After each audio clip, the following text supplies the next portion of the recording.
What's going on, guys? In today's video I'm going to cover what is missing from Overwatch. This is of course before the actual launch of the game. This is just based on the beta, so let's go, guys.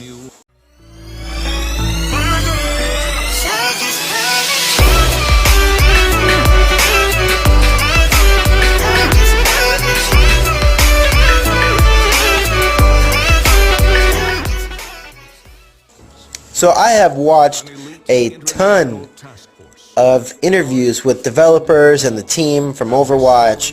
I saw some things from back in 2014 when they first launched the game to the public, and I can only say I'm very excited. I have never cared about the back end of a video game as much as I have for Overwatch, with the team and where they came from, the struggles they had. This is kind of like a Rocky video games kind of comeback, and so much passion has been brought to this project from the team. So much emotion, so much passion, so much unity that makes me so excited to be a part or to even play this video game, and to even look into the back end stuff. Usually for any game, not even Call of Duty, I never even cared about the back end stuff with the developers and the team, but this one has really got my interest. After playing the beta and seeing multiple interviews and seeing other YouTubers reviewing this, there is some stuff missing that can make this a really legendary game. And that's what we're going to cover today. So this is definitely a good comeback, amazing comeback for Blizzard from Titan. That project kind of dropped and the team came together. They brought their passion, they brought their emotion to develop this game. It's been in the works for years, and let's get into what's missing, guys. So based on the beta and what everyone is saying, for some odd reason, which I know kind of now after seeing interviews, I kind of can see what the developers are doing. What is missing is a story, an overall story of who the bad guys are and who the good guys are, why the bad guys are the bad guys, why are the good guys the good guys. I think it's missing a huge part of that story. Now, I know the developers said in interviews that they kind of want to just release a little bit of cinematic trailers of the story and little bits and pieces here, and want the players to kind of piece them together. But I mean, there's so much information still missing. Like the two brothers were walking into the museum. Who are those two brothers? Why is the focus on the two brothers, and why is the older one so depressed when he sees these the monuments and the items and the exhibit? Who is Widowmaker? Why is she an assassin? And in her cinematic trailer, an assassin and hitman, they always get paid from somebody else for a contract. They never select their own targets. So obviously, Widowmaker got hired to eliminate this guy that's a public figure. But who is the person that hired her? What is the mission? Why are they eliminating this guy? And who is this guy in the public figure? What is the end goal?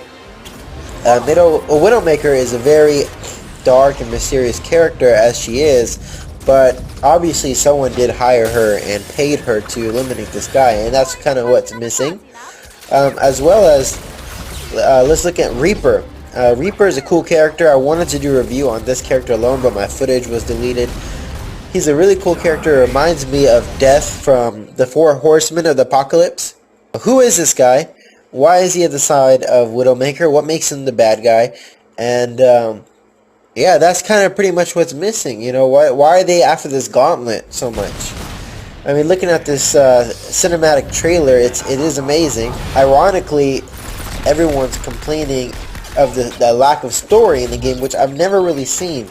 Most complaints usually come from the gameplay and the mechanics. So luckily, Overwatch and Blizzard did a great job with the gameplay, but they're now lacking in story. So that's pretty much one thing that's missing, is the story. Another thing with the mechanics that I mentioned before, here's some things that I really don't understand why they got rid of or why it's not implemented. But number one, a run mechanic, a run button. L3 should always be a run button, especially in a first-person shooter. I've never played a first-person shooter without the ability to run. I mean, I don't care about the speed, but as long as there's a run mechanic involved. It kind of gives me anxiety because I'm always, you know, subconsciously pressing the L3 to run, especially using Tracer being all about speed, and you can't run. It's very frustrating. But they implemented a crouch button that I have never actually used or seen being used, because there's not much cover system in the game when it comes to covering behind objects. It's just kind of like you're either behind this big wall and not getting fired, or you're in the field and open and getting shot at or shooting. So I don't understand why they implemented a crouch button. I think that was a waste, and they got rid of a run button. Another thing is there's no progression system based off the beta. Every character you use, everything is already unlocked. The only progression from what I've seen is just costumes, which is not really a big thing. But I didn't see any of that customization. There's no progression system, which is really missing. It's just kind of like you select your character and that's what they're going to do, and that's it. But overall, I mean, it's a really great game. It's exciting. I can't wait till the game comes out and see what's really out there, what's the launch. But this is what I feel, and I've seen a lot of different people in the community. They see this missing as well. So I hope that the actual game comes out stronger than the beta. And I hope down the line, this game really does leave a legacy. It can, and it leaves a lot of open doors, especially the story, where they can go in and do a multiplayer campaign style, just like Borderlands 2. I think that was a really great game. So I think they have a really good chance of making a similar style game. I saw the interviews where they selected how they chose each character, the different stages they went through. It's very exciting. You can really feel the love in the characters, but there's lack of such story in each character that they can easily they can easily bridge together and come out with an awesome, you know, campaign. I don't even know who the enemy really is right now at this point. Who is the main bad guy? Who's the evil boss that, you know, in the end of the campaign you fight? Who is the ultimate evil in this game? So far it's kind of been blurry. It's just been like, here's the bad guy team and here's the good guy team, and they're just going at it. Then there's little backstories of some of the characters. So I really hope that Blizzard does come back and come out with a campaign of some such. Well, that's it, guys. I try to keep this video short. This is what I feel that Overwatch is missing. I love the game, though. I can't wait till it comes out. I'll catch you guys later. Peace.